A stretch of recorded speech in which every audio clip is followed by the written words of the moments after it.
Anyhow, so let me run through this. I'll try to talk fast, go into auctioneer mode. Of course, everybody knows it was January 28th, the last full weekend in January at the Boulder Fairgrounds. Got a lot of oh, you know what? Actually, I have notes that I should be reading. The event was originally planned for the Terry Street building. However, we were informed around 6 p.m. the night before that that venue was no longer available. We had the Clover building available to us, but only for Saturday. It was already after hours and at the Friday night, so we couldn't ask the county for permission to use it Sunday. So we 6:30 that night we put out an email to the club saying to announce the change. I looked at the first paragraph of the Winter Field Day rules. At the Winter Field Day Association, our mission is to encourage emergency operating preparedness during the winter months when the potential for freezing temperature, snow, ice, and other hazards may present unique operational challenges. And now LARC can add lawyers to our list of other hazards, but we overcame our first challenge rather well. And, you know, I wrote this down, but we all know this. LARC is a strong club with a lot of really dedicated members. No one hesitated to pitch right in and do what was needed to be done. And I'm sure that if we ever, that we would perform well in a real emergency. And really, really proud to be part of this club. Many of us met at the Hidden Cafe at 8 o'clock that morning and then gathered at the Clover building at 9, which Winter Field Day rules said you couldn't start setting up until 9. You couldn't start operating till noon. And we fell right into that plan. We did run over to the Terry Street building and put up a sign in case anybody didn't get the email. We set up 2 HF stations plus a VHF UHF tuned to the club's repeaters in case anybody needed to talk in. Oh, let's see. I just said that we were on the air by noon. We operated until 5 p.m. And then we tore everything down, put everything where it belonged, and went back home. We logged 70 successful contacts. So, and by the way, QSL cards, I did talk to Dick, and you know, printing off 70, I think he said $100. So it's like not horrible, but I personally like the idea of the generic fill in the blank card. But I think that's something we can, you know, that's not my decision. Either the board should talk about it or we put it to a vote or something like that. And so let's give that some thought and see what y'all think. I really like Chuck's idea of putting a picture of Long's Peak on it, but and I can do little labels on my printer, and you know we could just put Winter Field Day in that field, make it the size of a return address label, and that'd be very easy to do. I'm going to go into comments from participants. Let's see, did I have notes there? Yeah, I did. Okay. Everybody who I put out a note saying, hey, let me know what you thought, how things went. And just about every reply I got, somebody mentioned antennas. So Ed stated probably the obvious that, you know, we want rapid deployment for emergency situations, but for contests, we like wider bandwidth than most verticals have to offer. A lot of folks like the Wind River coil, including me, since I just got that one in Wyoming last year. Haven't pumped a signal through it yet, but I was really looking forward to working that thing. And everybody was really tickled with it. But many people mentioned too that Steve Rubinio brought his rig expert analyzer, and that really made the difference in getting that Wolf River coil working at optimal levels. So, you know, it's not just plug and play. You do need to tune it in. Of course, you know, you move the coil around to change bands. So, and that the rig expert does a sweep. It doesn't just, you know, not just one checking a single frequency. It'll do a sweep and show you where you are. And just really sweet piece of equipment there. So we talked a lot. Actually, Mike brought this up the next day, or no, that morning at the Hidden Cafe, that we should be using ICPs or IAPs. And of course, Ramon gave us that great presentation a few months ago. And I was kind of kicking myself, 22 years in Civil Air Patrol, you don't scratch yourself without an IAP. Why didn't I think of that? But we'll get back to that here in a page or two.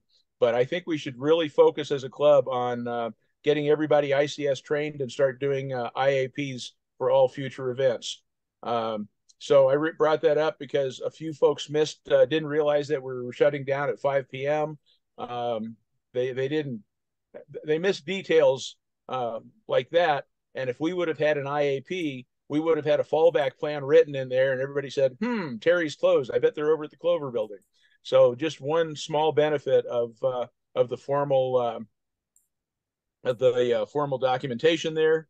And just as a side note, a number of people said how much they appreciated the snacks and the pizza. And like I said a moment ago, everyone who had a bad time just ignored my notes, so they don't get a voice. So, or maybe everybody had fun. So, suggestions for improvement: incident command system. I'm repeating myself. So I think we should do it for all future club activities. Encourage members to get the training. And I'm going to be pinging people. Don't hide, Don. I'm going to be pinging people to say, hey, let's get together.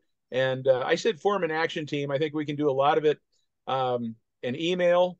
We can do a lot of it at the Hidden Cafe on Saturday mornings. But I'm going to start going through. Mike gave me a template. Ramon gave me a guide to putting them together. Don gave me a good example for he used the IAP at the last parade.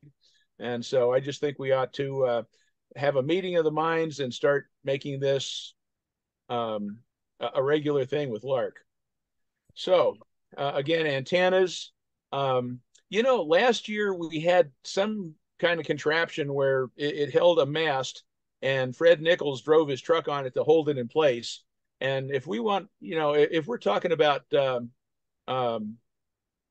wire antennas and rapid deployment, maybe we could build a few more of those, figure out optimum heights for the various bands, and put the antennas together, and then see how we're doing for masts, and how can we stick a few together real quick and get the antennas up. And I think for all the comments that I received, I think with just a little bit of brainstorming and a little bit of elbow grease, we could solve that problem smashingly, relatively easy. Logging issues. Chuck was having a challenge getting the computers to talk to one another. And then in the middle of the thing, we lost our Wi-Fi connection. So we went back to paper logging for a while till we figured that out. One good suggestion, I think it was Jason who suggested we maybe consider a hardwired network instead of Wi-Fi. And I happen to know that I think I donated 2 or 3 routers to the club a year or two ago. So they're sitting in there in the storage unit. Maybe we could put it in a box. And again, I think one key is the written documentation. Let's create a process. We can put this together, put it in a box, write up the process, and then find the least technological person in the club and say, okay, put this together. And that's how we test the process. See if somebody can just set it up and probably have I think those routers probably have 6 or 7 ports on each one. So, we could do more than 2 laptops. We could do several. And it was also suggested that, a few months ago, Ramon went down to Micro Center and picked up, what were they, like $60 Windows 11 computers. And you could also find good deals used as well. I put Chromebooks there in parentheses. I don't know if we can find a web-based, it's like I did that, and then later on, I wanted to take that out, or I forgot, because we might find web-based logging software, but then we're back to Wi-Fi again. So, but we can get the what is it, NF3P or whatever it was, the logging program that we used, and just keep it on there, and update the events, update the license per event. Might save us that problem in the future. And it's great that there are so many IT specialists in this club. It would be even better if we didn't have to rely on them with something like this, where everybody can open the box, pull out the instructions, plug it in, and go. Headphones. So somebody thought we had lost the power supplies for the headphones. I did a little research and found out we had never purchased them because we didn't think we'd need them. Well, guess what?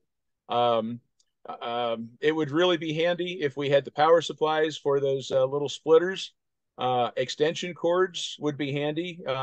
Working together on a radio did become a little bit of a bonding experience on occasion. The cords are a little bit small. Maybe better headphones. We'll get to that here in a moment too. There's a lot of QRM in the Clover building, and better headphones would be handy. And I think again it was Jason who suggested maybe a headphone and a mic combo. Those get, if you start looking at David Clark's or something like that, they get real pricey. And I don't, you know, you don't want all the members don't have to go out and get their own headsets for 1 or 2 events a year, but let's give some thought to, I know some folks have them. I might get a pair, and a foot switch would be handy, but that one's kind of a, I don't know, that's an optional one there, I think, in my mind, just because of the expense of it. So headphones, documentation for each station. It was suggested that a copy of the printed out band plan should be with every station. Not a thing wrong with that. If you're going through the bands, you want to make sure that you're legal. Information for the QSO. We could do quick little printouts and have it at each station.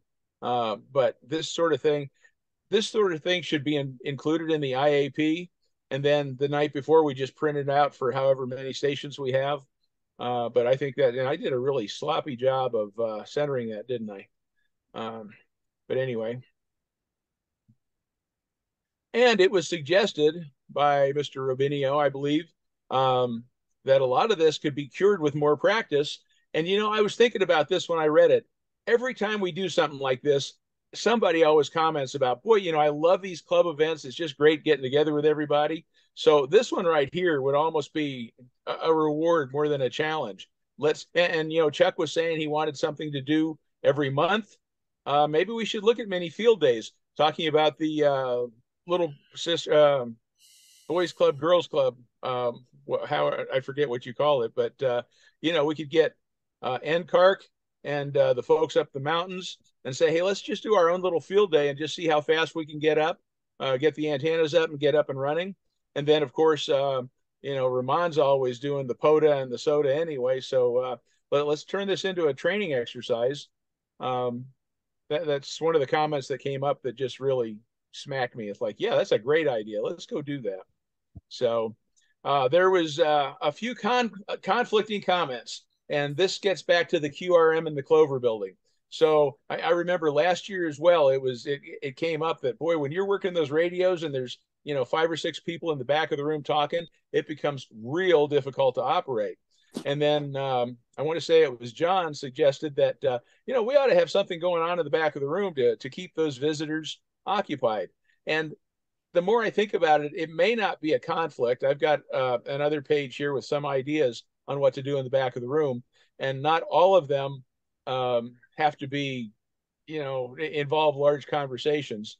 And something I didn't think of until just this instant, while we're printing out documentation for the stations, we could print out a few signs that say, please respect the operators, or, keep it to a light roar, or something witty and informative there to let the people in the back of the room know that, we want the socialization, but we're trying to make contacts. So solicit ideas from club members. I would like to, have people, have the whole club. What did we say the other day, Ed? There's like 150 members in the club. I bet if we put the word out, we could get some good ideas. So regarding the visitors and things to do in the back of the room, it was suggested that we come up with some kind of marketing handout for visitors, which I think is a great idea.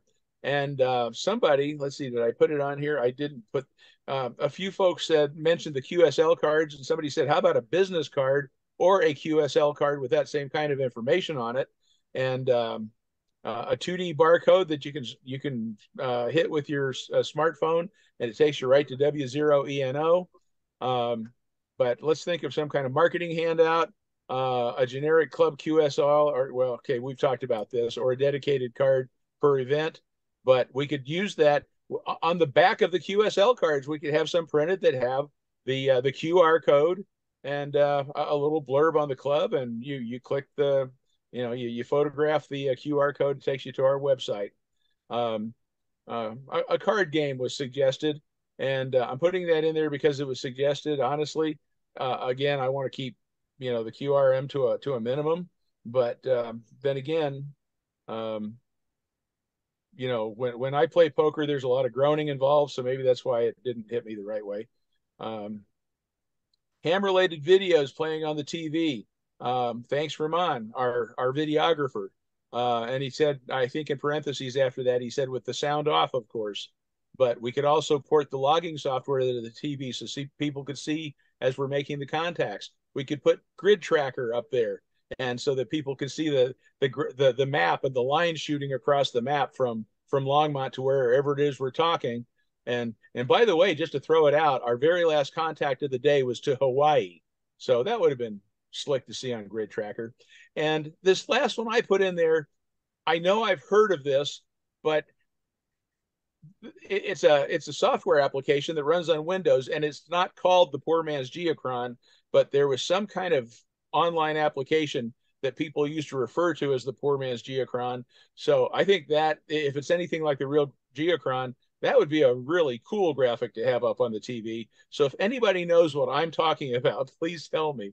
So like it's called Ham Clock, and it's called Ham Clock, and it'll run on a Raspberry Pi or ESP32 or whatever. It doesn't have to be Windows. Thank you for that, Chuck. I'll go looking for that. All right. So thanks to the following for responding to my email. So all of the comments that I just presented to you came from one or several of these people right here. And they were also, if we start doing the IEAPs, we'll probably start doing check-in sheets, and we'll have a better feel for how many people show up and who's there. Because I know, oh gosh, Trevor Stone was there. I know Will was there. We did have there was a gal, I don't think she's a member of the club, or she might be a very new member of the club, but her, I want to say 94-year-old dad just moved to Colorado to live with her, and he's an extra class. And she says, I just wanted to bring him out so he could be around radios. And he had some kind of health issues. He doesn't speak much, but he was a happy guy for, half hour, an hour there. And that's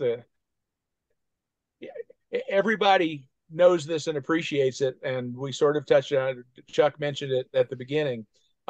We are a draw. We are a good active club, and that's just cool. And we should have something to send home in their hands. Just to get in the spirit, I threw together an ICS 214, and I did this presentation in portrait instead of landscape, so I could put this in here. And it turns out it's a reading test anyway. But anyway, I just, 6 o'clock that night, we were informed we couldn't use the Terry building. 6:30, we sent out the email. 8 o'clock, we met for breakfast. 9 o'clock, we met at the Clover building, began operating, ceased operating, lights out, cleaned up, got out of the Clover building, and there you go. And I did a little longer than 15 minutes, didn't I? That's okay. We won't hold that against you too much, Bob. Yeah, I was even talking fast. Bob, yeah. My ex-wife was a part-time actress out of Central Casting, and I visited her a couple of times, and they had these on the air with the blinking light and a red light on top. And when that's on, you're supposed to, to be quiet. Maybe we get one of those. Well, it'd be on most of the day though, but certainly it'd be fun to have. So I'm good with that. And I bet we could buy one used somewhere, or who knows? Nowadays, LEDs, they might not be that expensive. So we could take a look at Amazon, and it's probably right there. So I've got a question about the antennas. You were talking about doing some evaluation of antennas things. Are you talking about evaluating antennas to see which ones work best and which ones go up quickest and kind of do a trade-off, or were you talking about doing something different? I wasn't clear on that. Thanks. I don't think I used the word evaluate. I think I just said let's brainstorm and come up with a better solution. And the one popular solution that was suggested was to build wire antennas and then figure out how to deploy them rapidly. So, and then the other comment was let's ask the club for ideas. So I don't know how to go back to full screen, but I don't mind you admiring my puppies. So is that an adequate answer for now? Yeah, good enough. Yeah. Hey, Bob, so I have two questions for you, or comments. First off, great job. The ICS forms that I sent to you, go into that after event or the post event report that I sent to Chuck. Got some really good comments from one of the guys who's very active in Aries, who did a very nice job of telling me I did it wrong. So, so yeah, I would check his comments too. I wouldn't use mine as perfect template there. The other thing is for equipment. How about a CW, some paddles? Oh, hey, you know what? I think we have a bencher in storage. I seems to me I heard you talking about a bencher, and I know Linda. Yeah. But we got one at one of the silent key pickups. So just a thought. Yeah, I've had my bencher for like 40 years. I mean, they're awesome. They're good paddles. So yeah, but that's a great idea because now something else that'll come up in conversation. I brought a paddle along to field day because I knew a few code tappers were going to be there, and so Kat showed up. I said, "You want to do some code?" And I don't remember exactly, but she sat down at it. She says, "Oh, I've never used a paddle like this. I use a bug." So maybe we'll get a couple. Maybe we'll just poll the folks who do the CW and see what's most popular. And I think that's a fine idea, though. So this is Ed. I got a couple comments quickly. I'm a big advocate of the wire antennas. They're easy to put up with a couple mass sections and some temporary tripods, things like that can go up in minutes, and it's already tuned, ready to go. Concerning the microphones, different microphones work on different radios. Specifically, ICOM and Yaesu they're not interchangeable. So I'd be real careful about buying microphones you're going to spend a lot of money and find out you got them on the wrong radios. You can, but it's just get more complicated, more likely to screw it up. Yeah. All right, anybody on the call got a quick questions or comments? All right, thank you very much, Bob. Appreciate the after action and keep up the good work. If you want to stop sharing, I am trying to figure out how. Well, you know what? I can fix that because I'll kick you off as co-host. How about that? There you go. I thought I clicked that button. There you go. You're no longer co-host. You've been denied. Okay, thank you. All right. Without further ado, and we apologize there, Anthony and Jim, but thank you for listening to our little pre-speech here. But Anthony, KZT is our presenter this evening, and the floor is yours, sir. Thank you.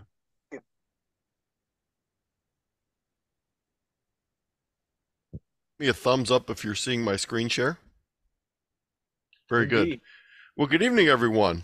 My name is Anthony Luscre, Kilo 8 Zulu Tango, and tonight's talk is Technicians Life Beyond Local Repeaters and activities not just for technicians. So everything I'm going to talk about tonight are things that technicians can do, but anyone with any license can do these also.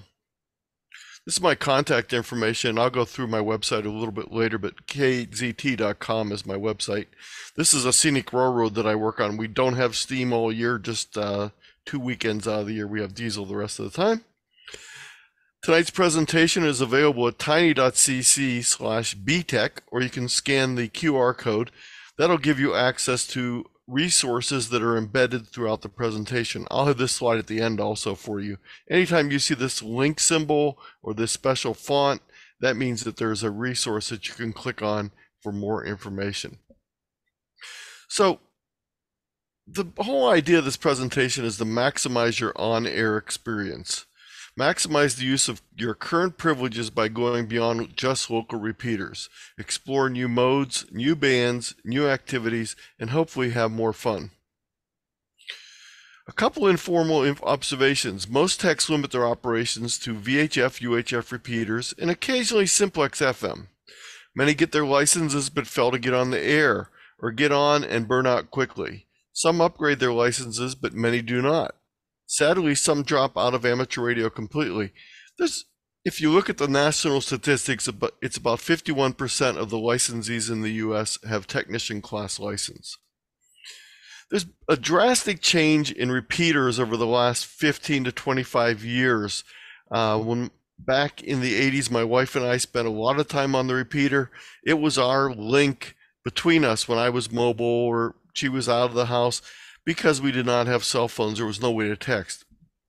So if you listen to your local repeater, you might find out that there's quite a bit less activity than there was 15 or 20 years ago. Cell phones, texting, email have replaced the connectivity that the repeater provided for club members. Our particular repeater had an auto patch on it, so it was a really great way to make a phone call when you did not have a phone to do it with. And some repeaters have switched to DMR, D-Star, and Fusion.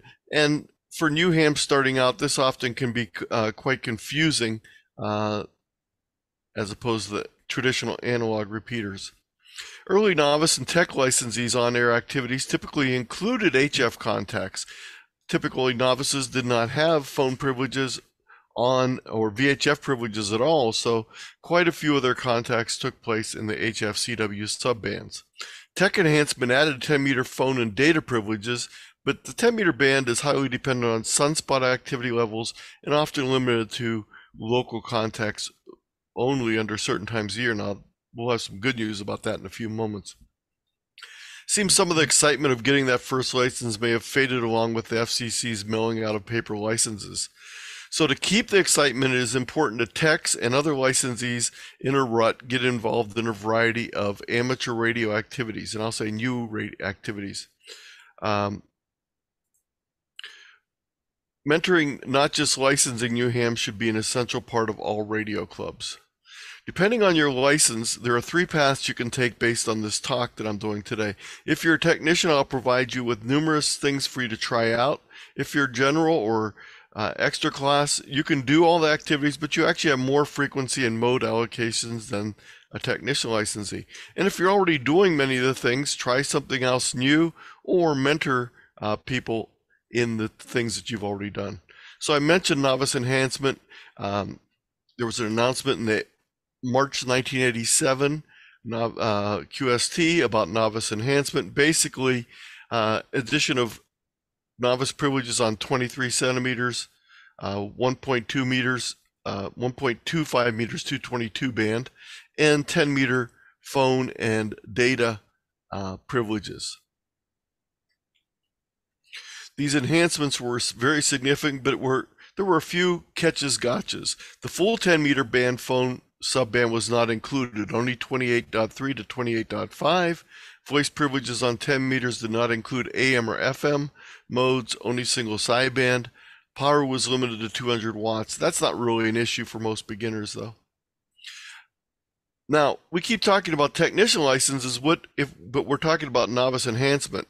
Well, basically, for the most part, what happened over the next few years in 1997 and in 2007, for all practical purposes, novices went away and the beginning license class was technicians. They inherited all the novice privileges when the novice license was dropped. So we're talking about technicians getting these privileges also. The current tech license privileges include 4 bands on HF, 80, 40, and 15 CW only. 10 meters has phone privileges. VHF and up have full privileges. So VHF, UHF techs have all the privileges just the same as any other licensee. This is a band chart that I've narrowed down, just showing the technician allocations. If you want the full one, you can click on the link down here. And again, as I said, whenever you see this font, that means there's resources. And just to prove it to you, I'll click on this first one. This takes you out to a whole article I put together on different charts, band privileges in a variety of formats, grid squares, maps for CQ zones, general class allocations. If you just want the general class and not have to look at the rest of it, there they are. Different types of maps, including one I designed myself for the provinces of Canada because there wasn't a good one out there. Field day and other event ARRL section list, both alphabetically and by number. So these are all resources you can get to from this. In 2018, the ARRL submitted a petition to the FCC requesting an enhancement of privileges for technician license operators. They included additional phone and data privileges on a limited number of HF bands in addition to 10 meters. And you could read the full petition here, but I'll give you a little summary of it. This is the current privileges, and this was the updated privileges. So again, the current privileges, no data on 80, 40, or 15, no single sideband 80, 40, 15.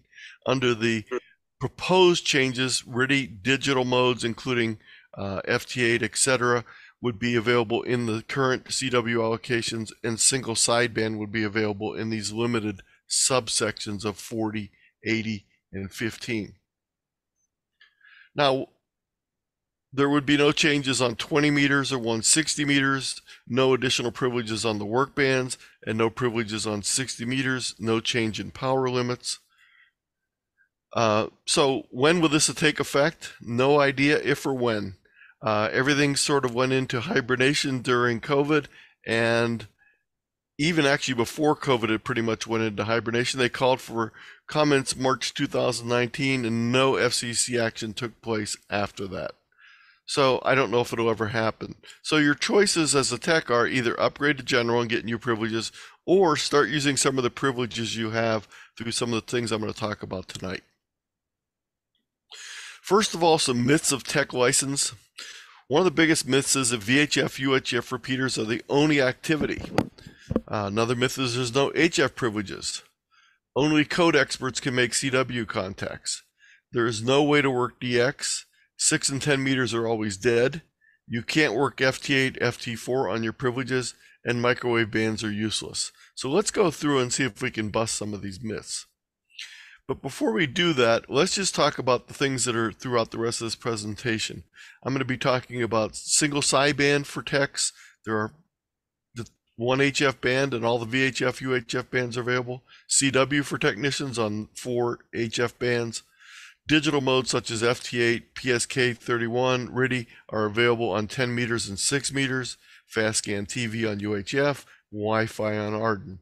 Some new bands you might want to try out if you've never done them before. HF, single sideband on 10 meters, or CW or data on 10 meters.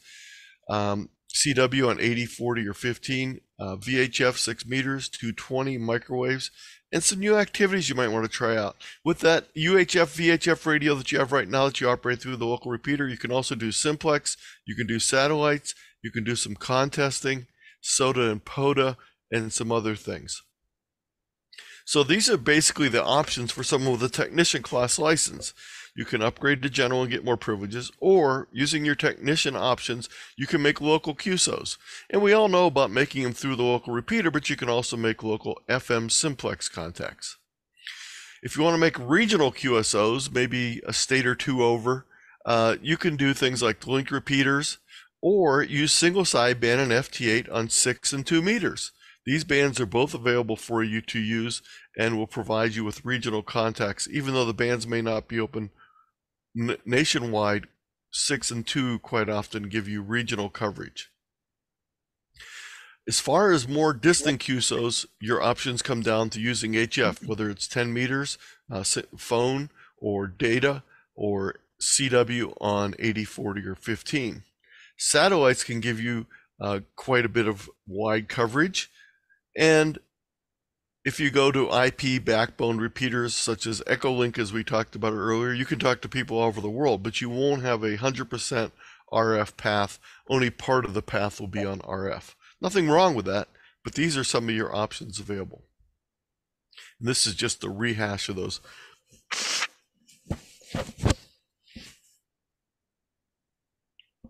So what we're going to do is we're going to start with 2 meters and work our way into other activities.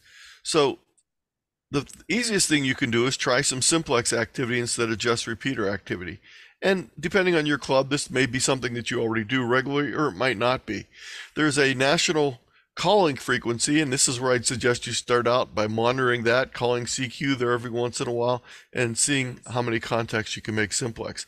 I have a couple of videos here, if you click the link, talking about making 2 meter and 440 simplex contacts. Now, as far as doing simplex, you don't just randomly pick some frequency. And please don't do that, because A, you might end up on a repeater, but even worse, you might end up on a satellite uplink. You might end up on a single sideband section of the band where you'll never hear the other station. You'll be talking over them in FM. So please stick to the designated FM simplex frequencies for 2 meters. Now, you're a yellow state just like we are, so all the ones in the yellow for the most part apply. But you'll notice the ones in the purple in some of your adjacent states, there is an overlap. So the ones that you see in green are available on both 15 kilohertz band plans and 20 kilohertz band plans. And of course, the calling frequency is also available on both. So there's 1, 2, 3, 4, 5, 6, 7, 8 frequencies available that are in common. So if you're cocking over the line to New Mexico or Utah, you'll still be fine. In addition to 10 meter and 6 meters, there's also single sideband activity on VHF and UHF. Now, one of the issues is it's not going to work with your FMHT that you have. You're going to need a radio capable of single sideband. And we'll talk about some radios a little bit later, but something like an FT991 would easily give you single sideband on 6 meters, 10 meters, 2 meters, 440, etc. Something like a low power radio like the ICOM 705 will do the same thing. Single sideband is typically used for weak signal work, contesting, and some satellites. They're both FM and single sideband and CW satellites out there. Bob Witt, K0NR from Colorado, has a really good article on getting started on 2 meter single sideband. He also has a book, and if you click on this, it'll bring you out to a link for his book on VHF summits and more. He's a SOTA person. He also talked to our local club via Zoom quite a while ago. Single sideband activity usually uses horizontally polarized antennas as opposed to vertical, which is typically used on FM. So if you're trying to use your same antenna that you do to get into the local repeater, you're not going to have as much success as if you can have a horizontally polarized antenna. Now, I do it all the time, though. I don't have a separate 2 meter antenna. I just have my little vertical, but I make single sideband contacts on it quite often. There are contests and other activities on single sideband, including FT8 and FT4 and single activity also, CW and FM sometimes. And there's a website that you can go to this from this link that lists simplex and contesting activities on 6 meters and higher.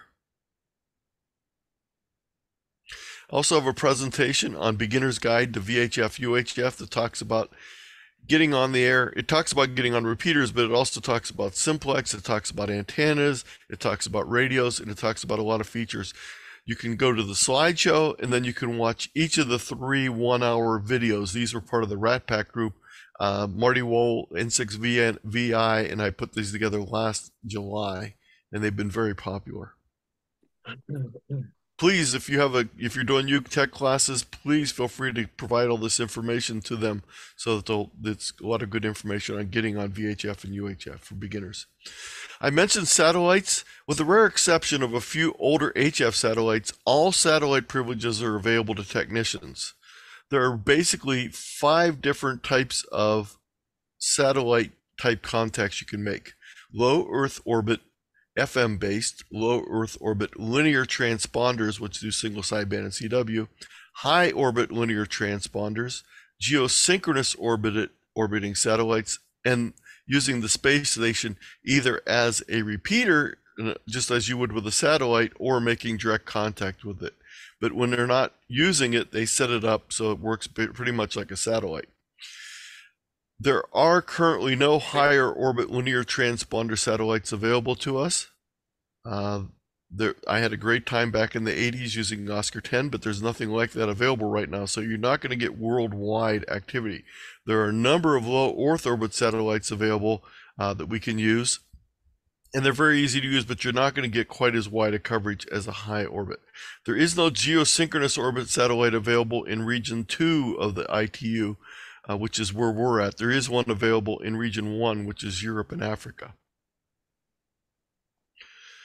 The low Earth orbit satellites are a great starting point. They're easier to use. You can often use an existing dual band HT or other FM radios for the FM satellites. And compact, inexpensive gain antennas are available both commercially, and you can also build your own with some plans I'm going to provide in a few seconds.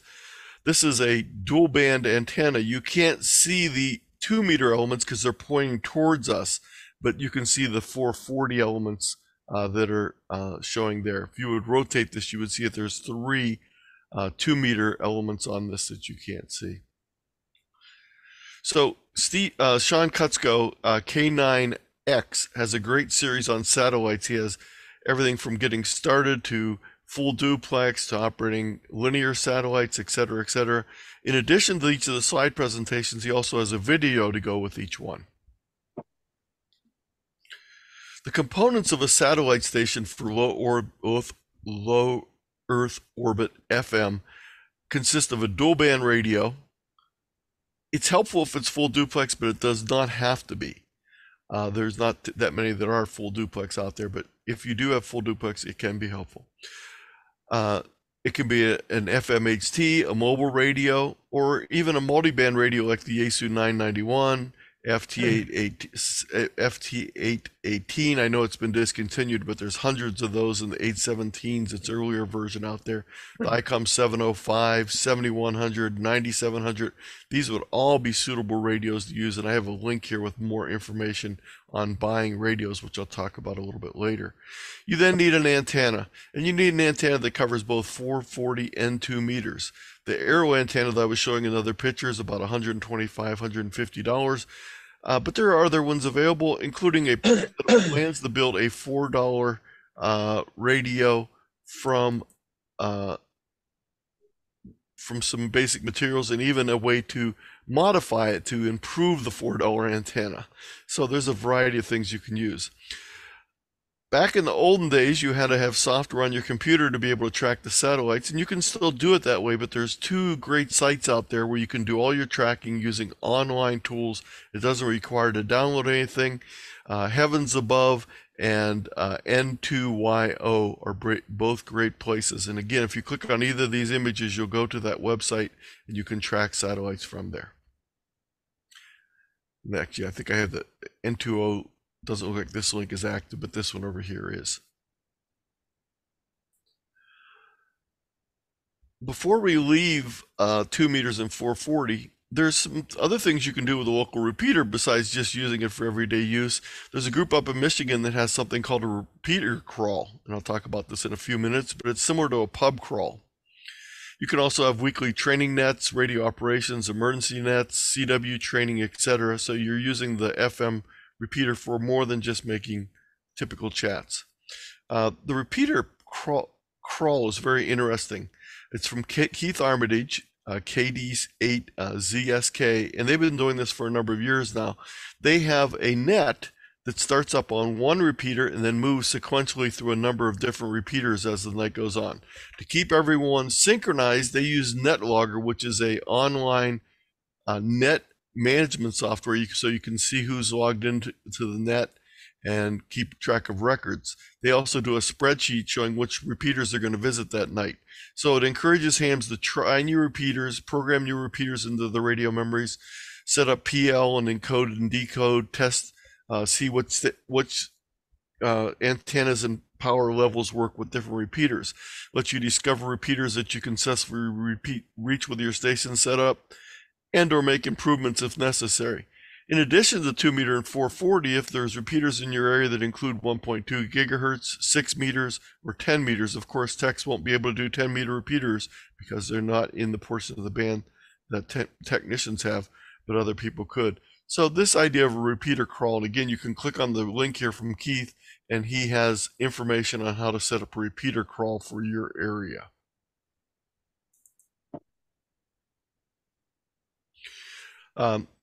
Technicians have access to all of the UHF, 220, UHF, and microwaves, and they're great for experimentation, but you need other operators to make use of. So depending on your area, there may or may not be a lot of microwave activity. I don't know for sure in your area, but the best time to find people are during contest periods and special event operating type things. I have a link here for more information on getting started with amateur radio microwaves.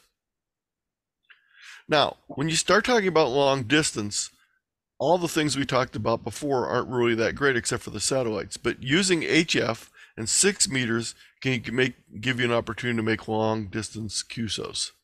You can use 10 meter single sideband.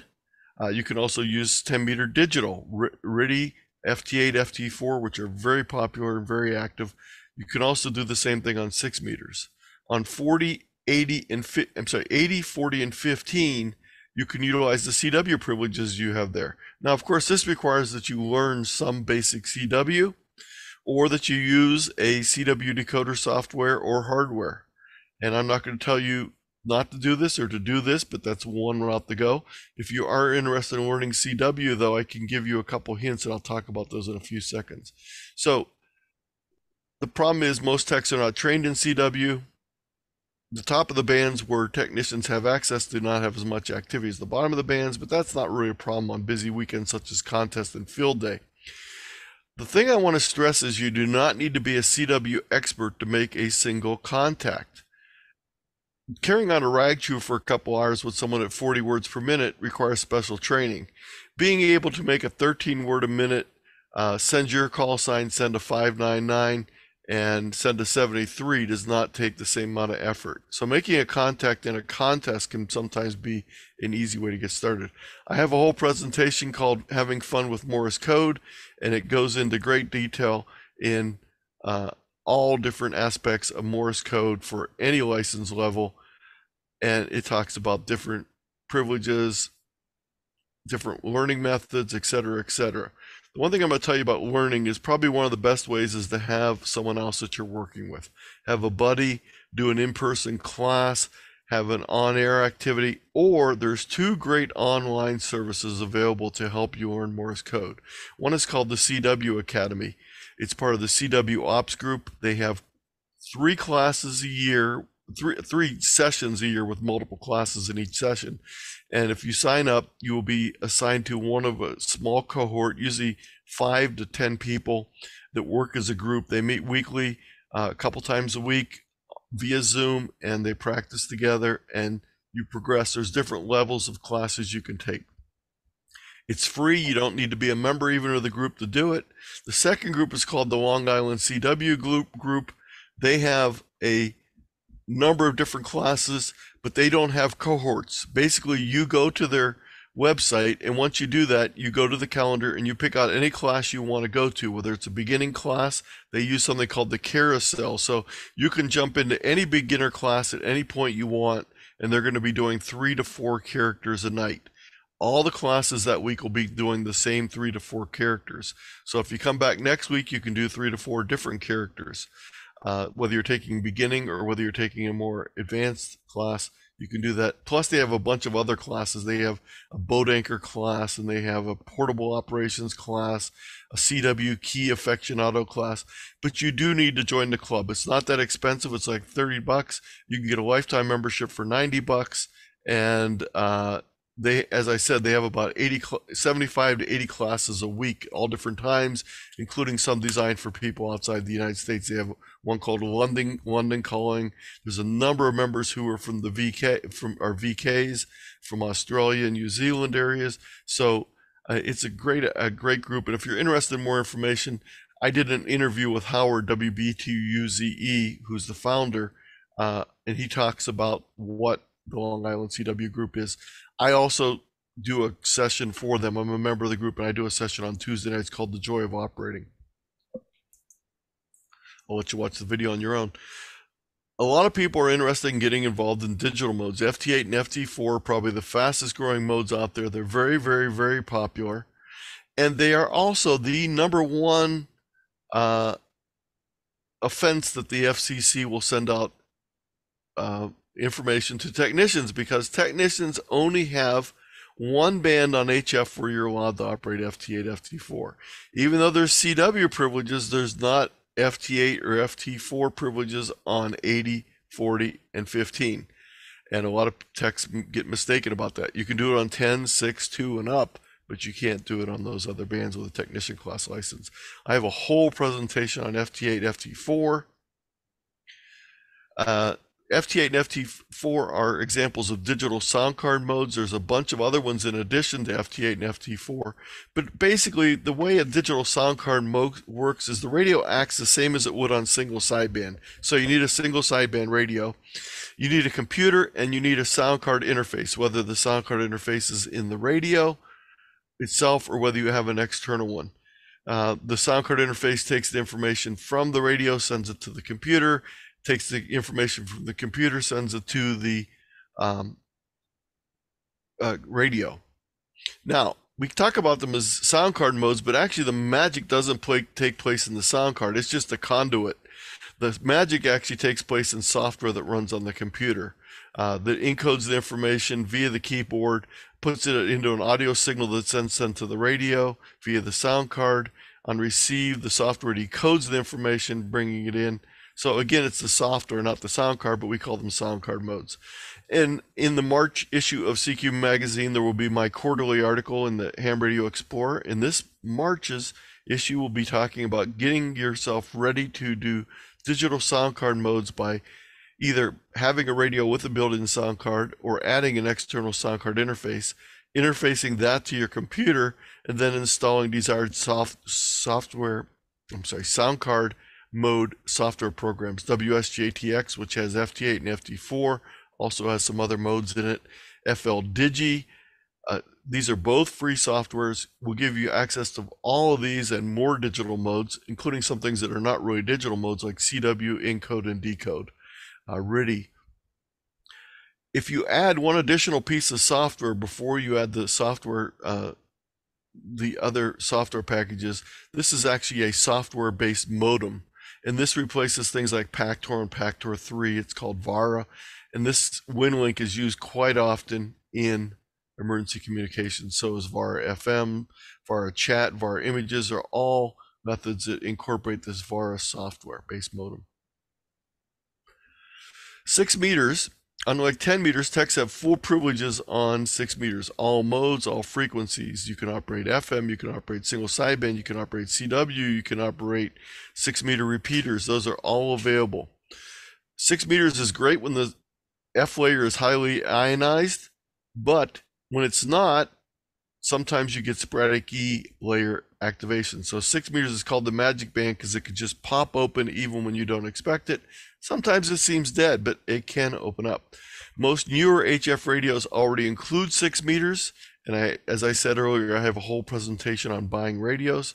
Gain antennas are easily manageable, but even a dipole or J-pole will work on 6 meters. Single sideband and digital modes are most popular, but there's also some CW, FM, both simplex and receivers on 6 meters. A great set of resources from K5ND. He has a great website. He also has a free ebook on 6 meters. I also have some other information on building 6 meter antennas. Now let's talk about 10 meters. 10 meters is the only HF phone band for technician privileges, for those with technician licenses, I should say. And I have a whole presentation on that called tiny.cc/10 meter band. I just put this one together in the last couple months. I've only presented it one time so far. But I'll be doing it I'll be doing it for the QSO Today Expo coming up in a couple weeks. So on 10 meters, techs have privileges on phone from single sideband only. from 28.3 to 28.5. That's a pretty good section of the band, actually. And you can make a lot of good context there when the sunspots are great. You also have FTA capability, PSK, RTTY, and CW from 28.0 to 28.3. It can provide regional and even worldwide DX when conditions are favorable. The conditions are favorable when you have a high amount of sunspot activity, and a highly ionized F layer. But you can also get occasionally some sporadic E even when the F layer is not ionized. The problem is, when it's open, it's great. Worldwide communications with low power, very easily accomplished on 10 meters. When it's not, you're pretty much limited to local contacts and occasional E-skip. The good news is we are on the upswing, and not only are we on the upswing, but we're way ahead of schedule. So the next 3 to 4 years have the potential of having a lot of good 10-meter propagation. And the months of December and January have been great. Actually, November was even great. Tons of activity on 10 meters. I have worked 94 countries on 10 meters since the beginning of this year with 5 watts. But let's buy a 10-meter radio. If you go on the internet and search for 10-meter radio, what you're going to do is you're going to find a lot of ads for radios that look like this, and like this, and like this, and like this. And there's a problem with these radios.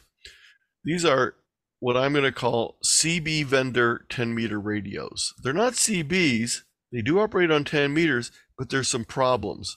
Notice this particular radio is AM only. This particular radio is AM only. This radio has AM and FM capability. You can't use these as a 10-meter operator on the portion of the band that the technicians have available, because you're only allowed to use single sideband. Now, there are some single sideband radios out there. The Lincoln 2 Plus in the President series does have single sideband. It'll work just fine on 10 meters for technicians. But it's more designed with CW type features. It's channelized. In other words, it isn't smooth tuning. You got to click a little bit. And that's not the way people operate on the ham bands. We don't necessarily put ourselves right on the 0. It has a Roger beep. Turn that off, please. It'll annoy all the other hams. It has squelch, which is pretty useless on single sideband. No antenna tuner. No ability to interface with a computer. And it doesn't provide 6 meters or other bands when you upgrade to general. Now, this particular radio does provide 12 meters, so it does provide another band, but it's not a band you can use as a technician like 6 meters is. Because almost all real ham transceivers include single sideband 10 meters, you can often buy a cheaper used multi-band amateur radio than you can buy those CB store 10-meter radios. Many of the ham multifunction HF transceivers also include 6 meters, so you get another band that techs can use. And many of the newer models already have sound cards built into them, so they make it very easy to use FT8 and FT4. So I put together a little comparison chart here. If you want to go out and buy a 100-watt single sideband 10-meter radio from your local CB supplier, you're looking at about $479. It does operate on 10. It'll also operate on 11, surprisingly, with very simple mods such as turning off a few buttons and turning something on. Has 100 watts of output power, no CW, no computer interfacing, no built-in antenna tuner, no built-in sound card interface, no built-in band map, and it does have a Roger beep though, so you do get that. Now, if you buy the Lincoln 2, $319, although I have seen this on sale for $269. So it's a much better buy at $269. It does have 10 meters and 12 meters and 11 meters. Again, as a technician, you'd only be able to use the 10-meter portion of it. Peak power is 28 watts. That is plenty of power on 10 meters, so don't let that worry you. But you don't get the CW, you don't get the built-in interface, but you do get a Roger beep. Now, if you go out and buy an amateur radio 10-meter radio, something like the Yaesu FT891 has 10 meters, but it also has 6 meters, and all of the other HF bands all the way down to 160. It's a 100-watt radio. It does CW if you want to do CW in addition to single sideband. It also has computer interface capability. It does not have a built-in antenna tuner, and it does not have a built-in sound card. It does have a very rudimentary band map, but nothing like the next radio we're going to talk about, but no Roger beep in this one. In the ICOM 7300, you're looking at about $1,100. Sometimes it's on sale for $100 off. But again, you're getting all the HF bands. You're getting 100 watts. You're getting computer interfacing, antenna tuner, and a built-in sound card. So right out of the box, you can operate FT8, FT4 very easily. It has a beautiful full-color band map, a waterfall map on it, but no Roger beep. Now, if you want to spend a little bit less money, the Xiegu G90, a Chinese import, has 10 meters, no 6 meters, so you're not going to get that, but it has the rest of the HF bands, 25 watts of power. It has a CW capability, it has a computer interface capability. It has a built-in antenna tuner. It does not have a built-in sound card, but you can buy an accessory when it plugs into it. It does have an intermediate type of band map, not real fancy. Now, the other thing you can do is go out and buy a used HF transceiver that'll have 10 meters, probably have 6 meters in it also. All the other bands, 100 watts, probably has a computer interface if you're buying something that's less than 25 years old. Built-in antenna tuner, probably in most cases. It may have a built-in sound card if it's just a couple years old, but if it's 15 or 20 years old, it probably does not. And it may have a band map depending on what model you get. And again, the price is very variable. So I would suggest avoiding the CB store 10-meter radios. Now, if you just want to buy this to throw in your car and do nothing else with it, if you can buy it for $290, $269, it's probably a good buy. Or if you can find one used for even less, it's probably a good buy. But it's not the radio that you're going to do FT8, FT4 with. It's not the radio that you're going to use on all the HF bands. As I mentioned earlier, I have a whole presentation on buying amateur radio equipment, and I also have a complimentary spreadsheet that goes with it. The tabs on the bottom of this, the first tab is for HF Rig Matrix. It goes through most of the current and recently discontinued radios from the major manufacturers and from some smaller manufacturers like Xiegu, and it tells you what type of format it has, whether it has an internal battery power supply, what bands it covers. Does it have 6 meters? Does it have 2 meter and 70 centimeter also? Does it have D-Star? Does it have Fusion? Does it have any special modes with it? Does it have an antenna built in? If it does, what's the tuning ratio? You want the higher numbers better. Computer interface, built-in sound card, CW decode capability built into the radio, typical price, some of the discount ranges you'll find it in, and links that you can click on for each one of these radios. It'll take you out for more information on it. Some of the keys to making QSOs on HF, 10 meters and 6 meters, are good operating techniques. First thing is know your radio, know how to set all the settings on your radio to make sure they're right.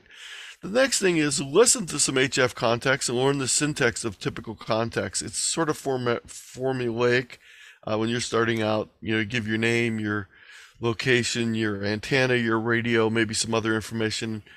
Know where to find stations. That starts with understanding propagation to know which bands will be open at which time of the day.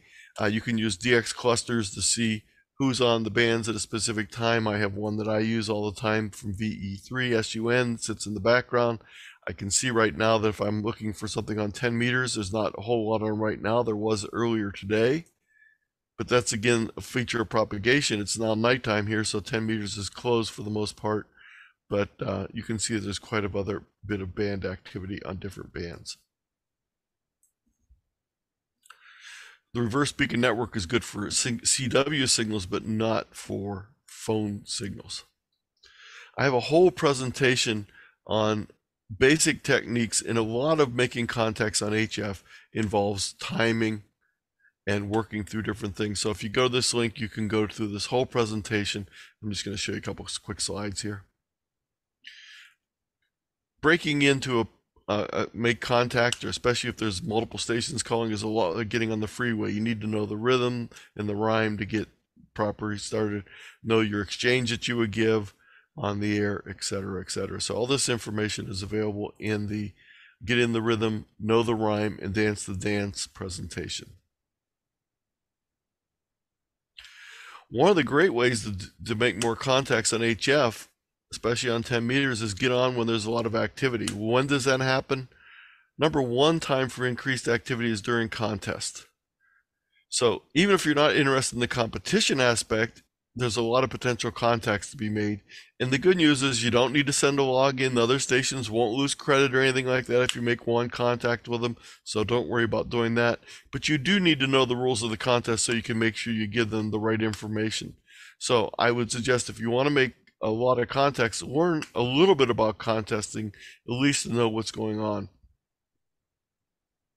And I have a whole presentation on Introduction to Amateur Radio Contesting, and then there's also a recorded version of it you can watch in addition to going through the slideshow. If you're an ARRL member, you can take this class at the Learning Center. It's 5 modules. I wrote this class for the ARRL. It's an introduction to contesting, and you get a PDF guide, comes with it, suitable for leather binding. You provide your own leather binding. You might say, well, Anthony, when are all the contests? Well, if you go to this website, contestcalendar.com, from WA7BNM, you can go in here and you can see what contests are available this weekend. And there's a big contest this weekend, but it is a CW contest. The ARRL DX contest is this weekend. A big chance to work stations if you know CW. But if you're not a CW person, if you look what's happening in 2 weeks from now, there's going to be the ARRL, wait, did I get 2 weeks or did I only got 1 week there? There's the ARRL DX single sideband contest coming up. So that's coming up in 3 weeks. 3 weeks, I'm sorry, 3 weeks. I also have some other resources. You can watch these videos on Introduction to Contesting. And I can tell you the quick answer to Dave Kassler's question, must I submit a contest log if I make contacts? No, you don't have to. Other stations will not get dinged. Now, there is VHF UHF contesting. In many ways, it's similar to HF contesting with quick exchanges, points per contact, and multipliers. The multipliers usually used are your grid square. So make sure you know what your grid square is, not only the first 4 digits, but to the 6th digit. And I have a bunch of resources here on finding your grid square. So you can put in things like your zip code. But first of all, I have some information on what grid squares are, how they work. But then you can simply go to places like QRZ.com or QRZ or Amateur Radio Maidenhead Locator Map and find your grid square and know what your grid square is.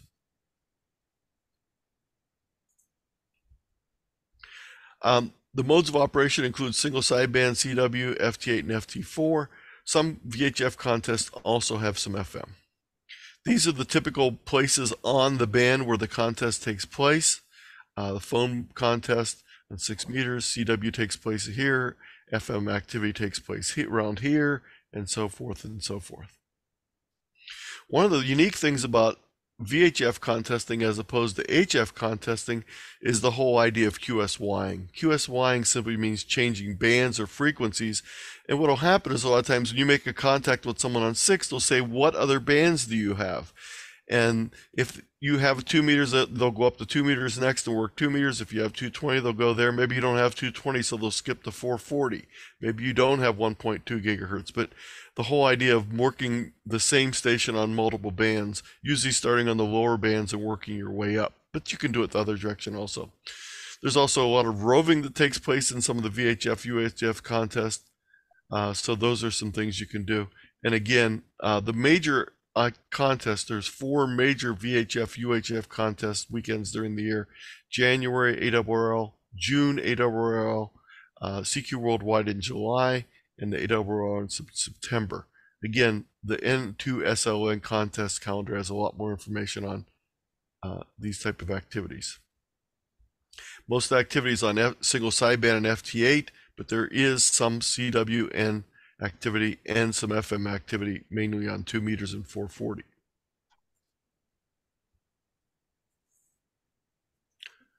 So what our club did is we decided to put together our own little contest, and we do this as a club activity.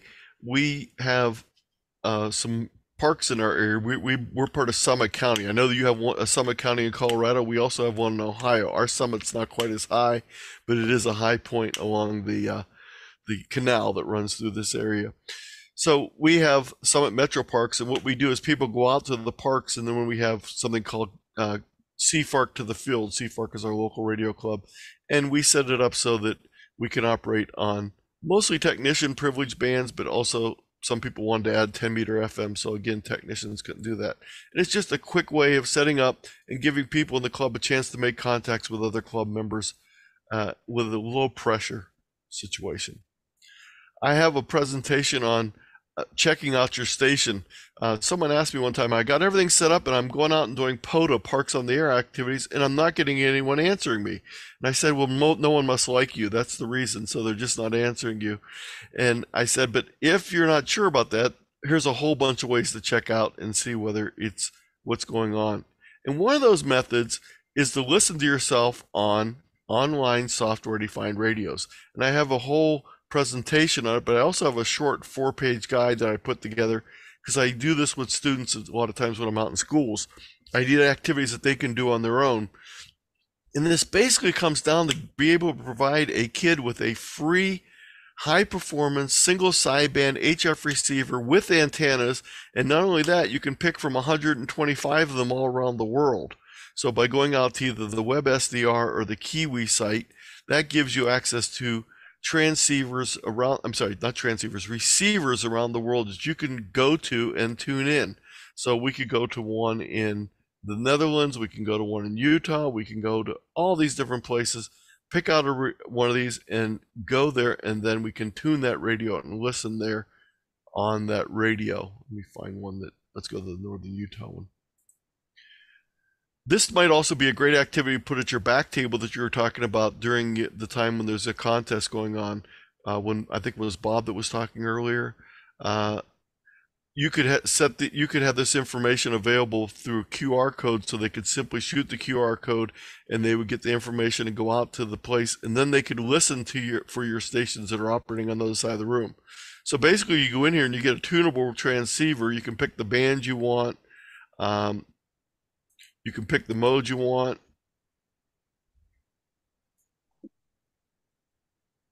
Let's go to 80 instead of 40. Let's see what I do. I went to the wrong place.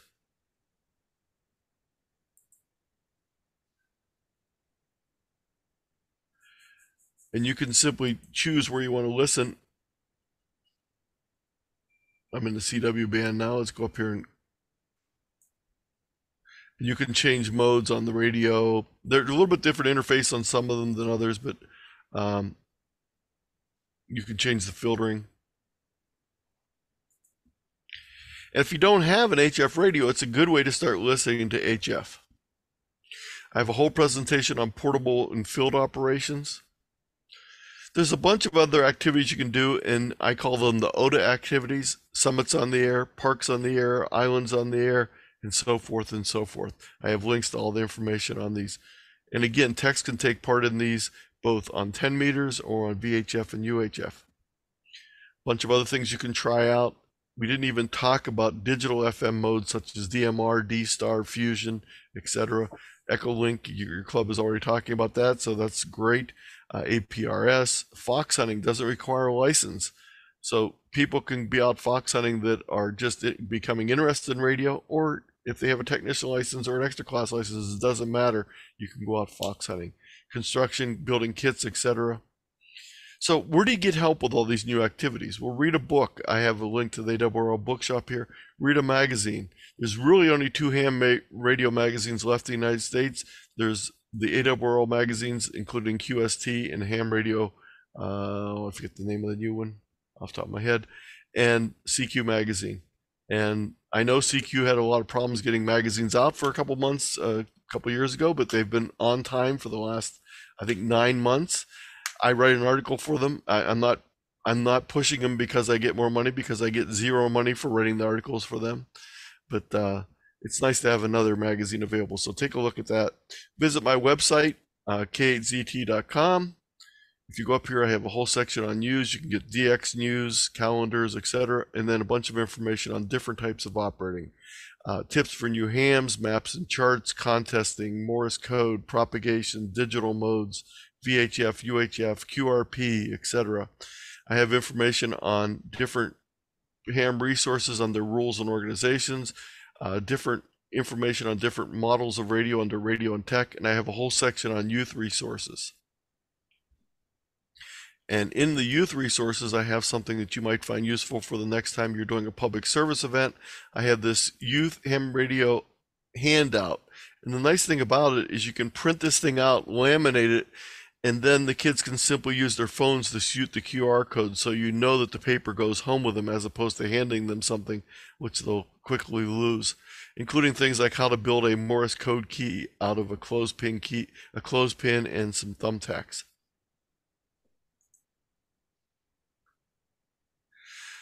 Find a mentor. You guys are already in a club, so I'm not going to go through that. But one of the things I want to mention is a lot of people find mentors online now. There's a lot of good websites. There's a lot of good mailing lists. There's a lot of good things you can have. And one of the fallacies is that you only have one mentor. I, in fact, have multiple mentors. I have one person that's really good with antennas, another person that's really good with technical things. So having multiple mentors is actually a very good idea. And then I have for my presentations, I already mentioned the VHF UHF guide. We have another beginner's guide to HF. I showed you the buying an amateur radio transceiver and setting up your HF station. These are all available from my links. And again, tonight's presentation is available at tiny.cc BTech. You can shoot the QR code. I'll put that back. I'll come back to this slide in just a second. But also, my website's here. And I have a whole list of all my presentations at tiny.cc/K8ZT-P. I have beginners, buying equipment, call signs, contesting, CW, DXing, field day, food. I love to cook. FT8, FT4, general information, history of broadcast, interviews I've done, logging, software operating, pandemic, QRP, QSLing, portable operations. The Rat Pack group, which I mentioned earlier, I'm part of the Rat Pack. I'm part of the Rat Pack committee, and we put together these presentations. They're available on Wednesday nights and Thursday nights live at 9 p.m. Eastern time. It'd be let's see, 7 p.m. your local time. Excuse me.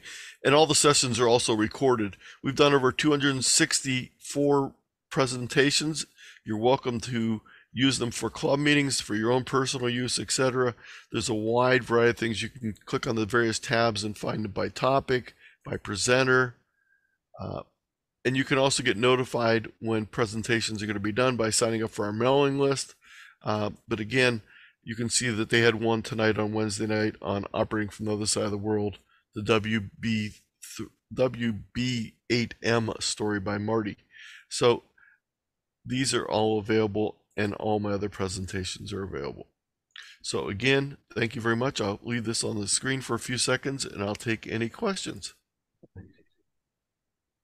Great job, Anthony. Thank you very much, sir. I appreciate the presentation, and I'm glad I found your website and got you to present, because one of the things when I came to president of the club is we used to have a lot of local presenters, and I have found it very interesting, and people find it more fascinating when somebody who's not a club member outside and gives a presentation. Sometimes it's different. It makes things interesting and keeps it exciting. So thank you very much for presenting this evening. I had a question for you. You were talking about the OTAs.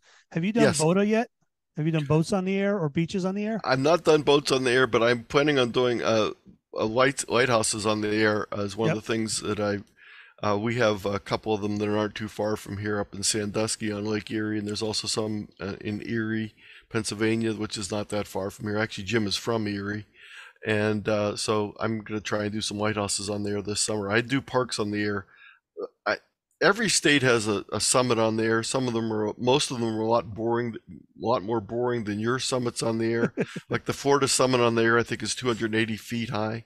I'm at 1,100 feet myself here, and we do at least have some things that are pushing the 2,000 foot mark here in Ohio, and maybe even a little bit higher. But no 1400s here. Yeah, well, our 14,000, our 14ers here.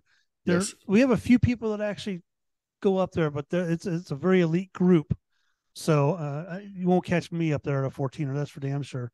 Actually, the reason I asked, I actually did a BOTA contact with one of the boats in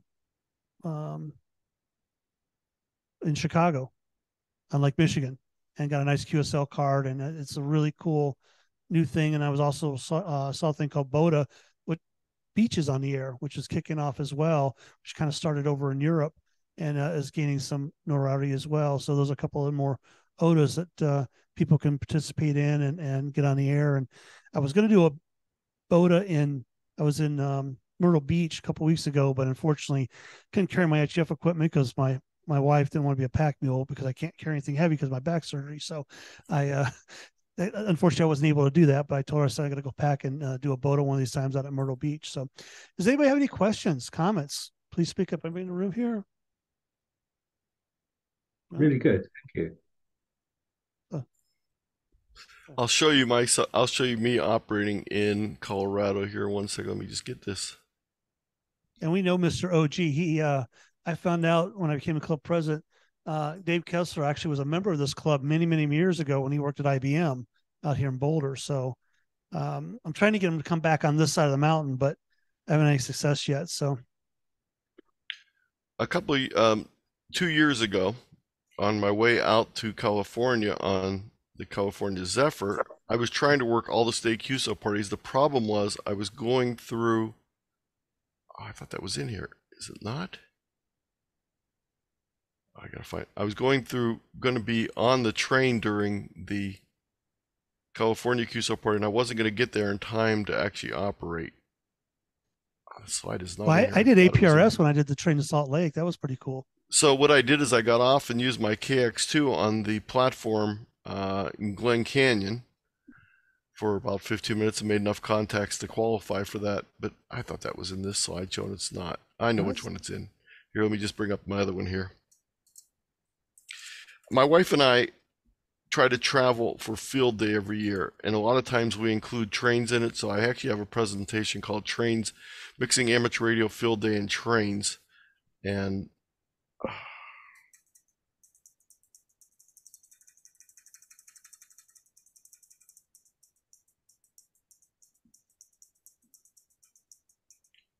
I think that's a great excuse to go ride on trains. Yes, it is. And even if we don't ride on trains, we visit scenic railroads. You don't want that to happen. I've got too many. Well, so you got to come back out here, go up to Cheyenne. There's a great museum up in Cheyenne. Union Pacific has a railroad museum up there with the train yard.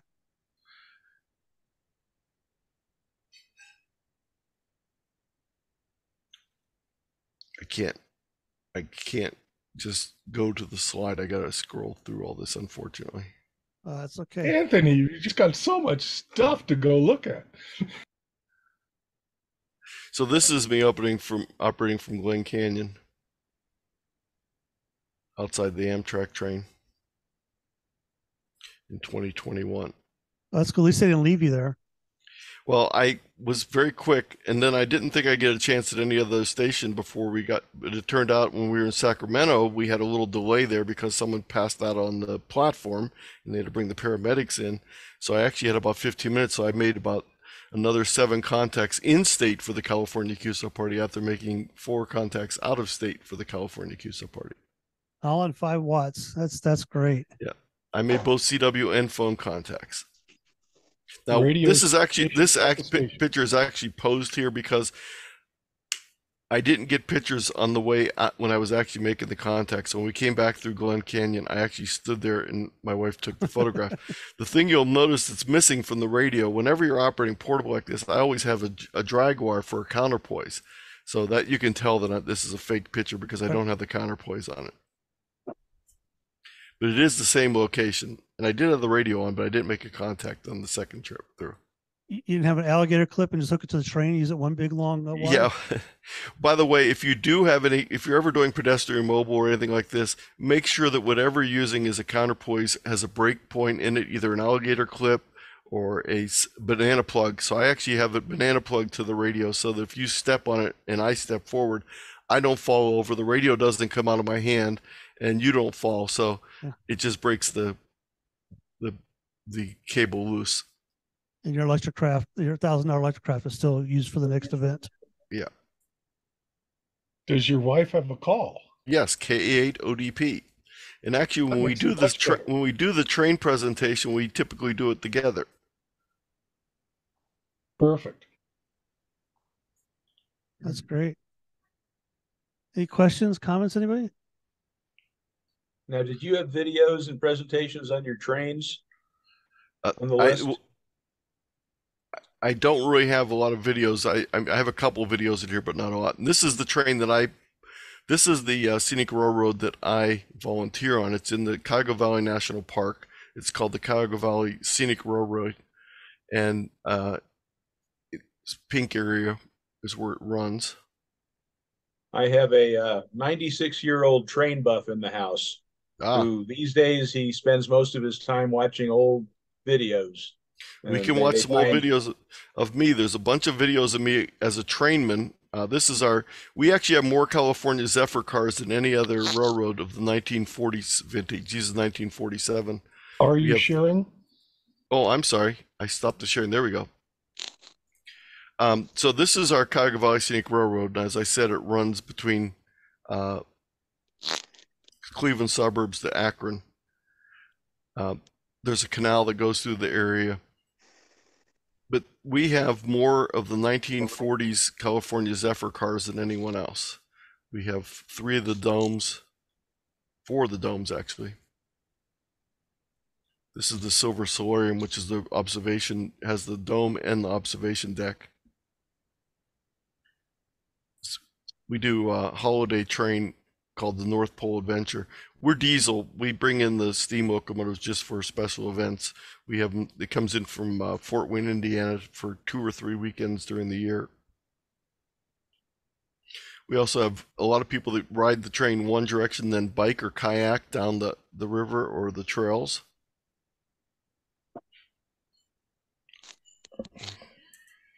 That's cool.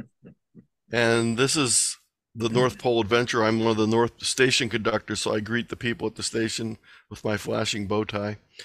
And then I also do caboose. Sometimes we have one caboose on our train that we run. I'm on the caboose actually in a couple of weeks from now.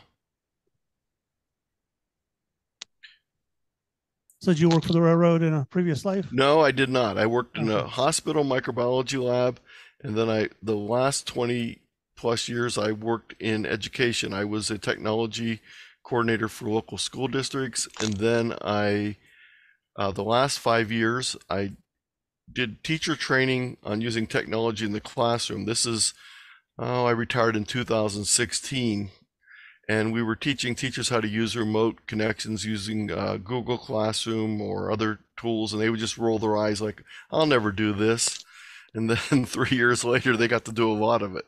Yeah, that's cool. Other questions?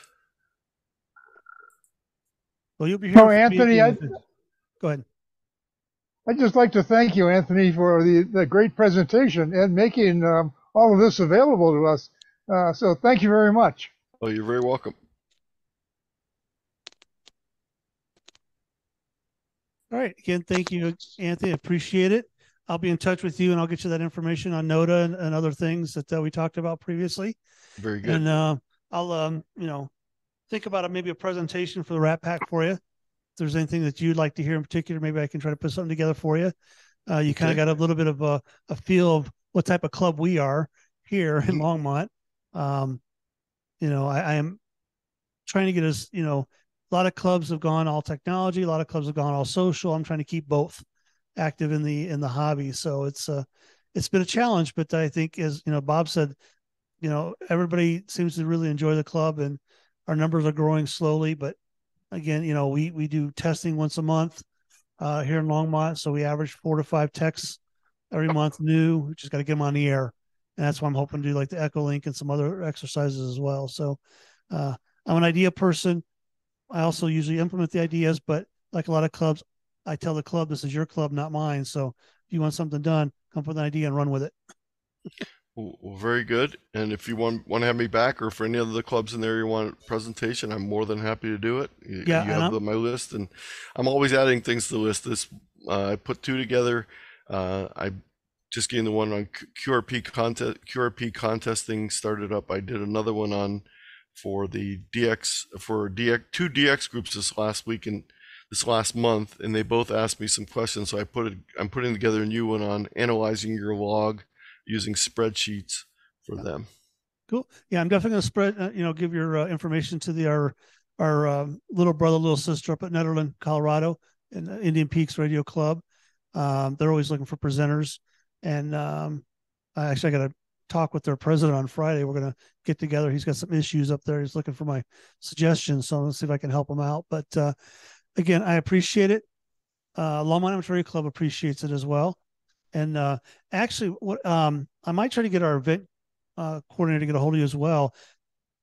If you can't make it out here April 1st, we're always looking for forum speakers for the Hamfest. So yes, I'd be happy to do that. I'm doing HamCon for the Vermont group. I think it's next. I can't remember if it's next week or the week after, but I've spoken at the Vermont HamCon a couple years for their forums. Okay, I'll let him know, and we'll see if we can get something together and get you to do a forum for us. Zoom is the new great technology for amateur radio clubs, so take advantage of it any way we can. Okay. Thank you. 73. 73. Hope to work some of you on the air coming up. Yep. K8 ZT. Have a good evening, and we'll chat later. Bye.